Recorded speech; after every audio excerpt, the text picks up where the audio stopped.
I'm Dr. Barry Goodfield. I'm a profiler, and I decided to take a look at this individual who's in the news. Of course, everybody knows a lot about him. At least 50 million people who've been watching the television have been, and also the internet, have been learning a lot about this. It's been a big national thing. This guy is a person who is from an organization called the Lord's Resistance Army. Now, the fact of the matter is, what he has done has got nothing to do with the Lord, if any of this is true. He's made sex slaves. He's also got soldiers, children's soldiers. He's done a lot of dastardly things. There is some rumor that he's no longer in Uganda, but wherever he is, let's take a look at the kind of person that would do such a thing. He, of course, as I said, has gotten, since March 5th, millions and millions of people have been concerned and interested in a personality like this and how somebody like this could behave like this. Let's take a look at how we look in the Goodfield Method. First of all, we want to have a very clear picture that is something that we can test, that we can see that happens over and over and over again, nothing that we just guess at, but it must be observable. Then from that observable information, we take the what I call it non-verbal leak. We take that information, we bring it to the symbolic level, that is the observable, testable information goes to a symbolic level. And then from there, what happens is we figure out the personality type that it relates to, and then we start realizing that it all goes back together, and it is something that is testable. So this information, the NVL, is repetitive. It happens over and over. It shows exactly what the person is feeling inside, and it really shows the unconscious message. It's quick, and what we can also know about that is that this kind of information is something that gives us a base for predictability of this individual. So as we read the early unconscious database, we'll also be able to then abstract a personality type from what I have called the Goodfield personality types. There are 12 different types based on observable, testable information. Let's make something very clear about this man. First of all, what we need to know about him is that there are a lot of different personality types, a lot of different ways of talking about people. This man is, just because he happens to fall into a certain category, doesn't mean that everybody in that category is going to abuse children or have pathological thoughts. Everybody in my personality types can be perfectly normal, or they can be distorted in the way they view the world. And this Joseph Kony is certainly one of those people. But let's take a look at what we can see. We start with the eyes open. Both eyes show some shock in it. We can see a lot of tears in those eyes. Look at how shiny they are.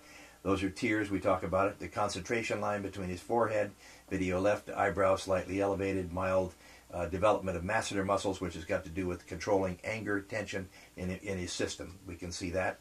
And we see the shifting of his jaws, which is again trying to drop the aggression that he feels and that he's constantly carrying. This is an angry, very sad, frightened coward.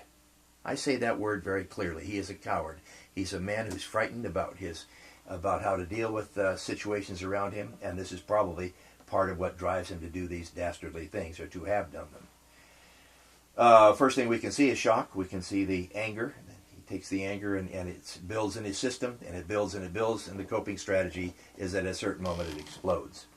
He has the capacity for being able to get above things, and that is to say he's always scheming. He's a person who is always looking, and he is a person who is charismatic. He's trustworthy to those people that he can control and that he can manipulate. He's got unfocused power. He has concentration, and he has consolidated a number of people around him who are what you could call true believers.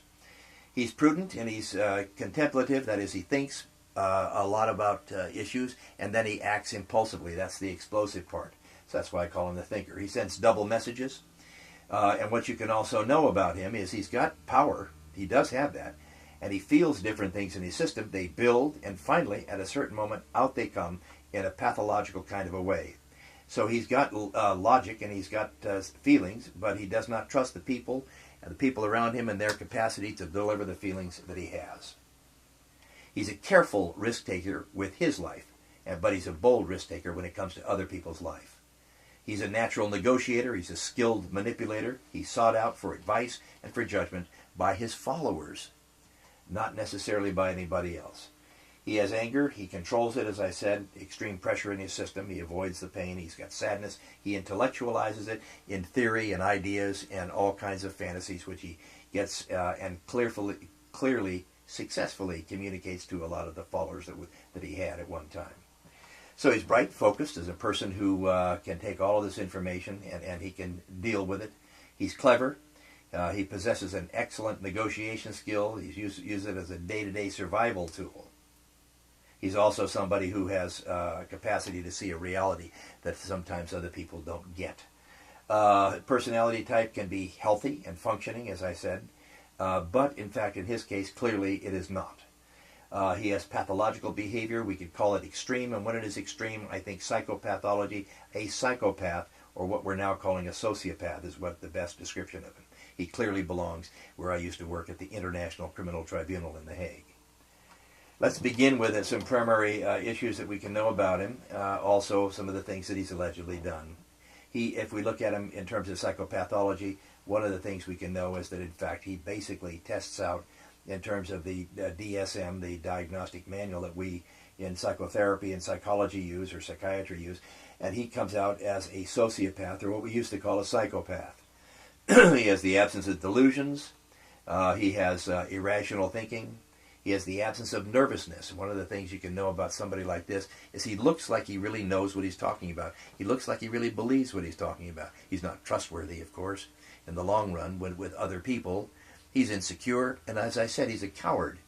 And he doesn't have any remorse or any shame about what he's done. And if you spoke to him, he could clearly, first of all, he would deny that he did those things to children. That's for sure. And secondly, if he didn't deny it, the other thing that he would be telling you about it is that, in fact, this is your problem in terms of the way you translate this information. It is not accurate. He would deny it, and he would be convincing to some people that, in fact, he didn't do it. He's got poor judgment, clearly. Anybody who would be, again, accused of something like that does have that. He's egocentric. He's focused on himself. He has no capacity for real contact, and that's part of the reason that he feels so frustrated and has so much aggression in him, is because he really has that need, but he can't gratify that need. So he develops all kinds of different ways. He, of course, has poor sexual judgment, for not just for himself, but for other people. He is terrible in relationships. He has he has a lifestyle and a plan that didn't work, but it's all based on convincing others that they should, in fact, follow him. If we talk about him in terms of the thought process of somebody like this, he has impulse, thought, and then action. Where most people who have a normal development have impulse, thought, action, strategy. Then comes the action. The strategy comes before the action. That's planning. That's thinking of the consequence. That's thinking about the best way to do it. He doesn't have that. So he doesn't care about that. Tension is basic to this kind of a person. He's pattern pressure in his system. General insight. He's got tightness in his body. He's charming in that sense, in the way he presents himself. How will he behave to pressure, and what will it produce in him? Defiance, defensiveness, disbelief, disassociation, breaking from reality, redoubling his efforts, repressed rage, which builds and then gets exploded outwards, and retribution. He's going to get back at anybody who would do something like that to him, and reaction formation. He basically puts this information away and doesn't process it. So, what should the authorities look for when they're hunting this guy down? Here's what they should look for. First, that he be hiding as far away as possible. As I said, he's a coward, and he's also not stupid. These psychopaths and sociopaths tend to be pretty bright.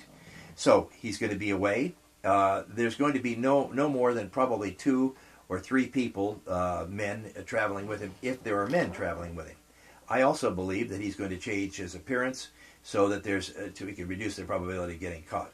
I think that young women could be with him, somebody traveling as a wife, and maybe he could travel in a certain kind of a way where he would be heading towards the direction of southern Sudan. I think he wants to get as far away from where people could recognize him, identify him, and track him down. As we found Saddam Hussein in a rat hole, we could certainly find somebody like this in a similar kind of a place. He could travel as a small family, and in that sense he would be going with someone who would basically be used as cover, and don't think for a moment that he wouldn't push him out in front if the gun started to come out. He will hide in one place when he finds a place that he thinks is safe. The other thing, he's going to offer no resistance whatsoever. As I said, he's a coward. He doesn't want to get hurt. and he doesn't really think. He thinks actually deep inside he can talk his way out of this. He could be betrayed by a strong supporter, because a strong supporter would be somebody who really believed in him but felt let down when they got around him.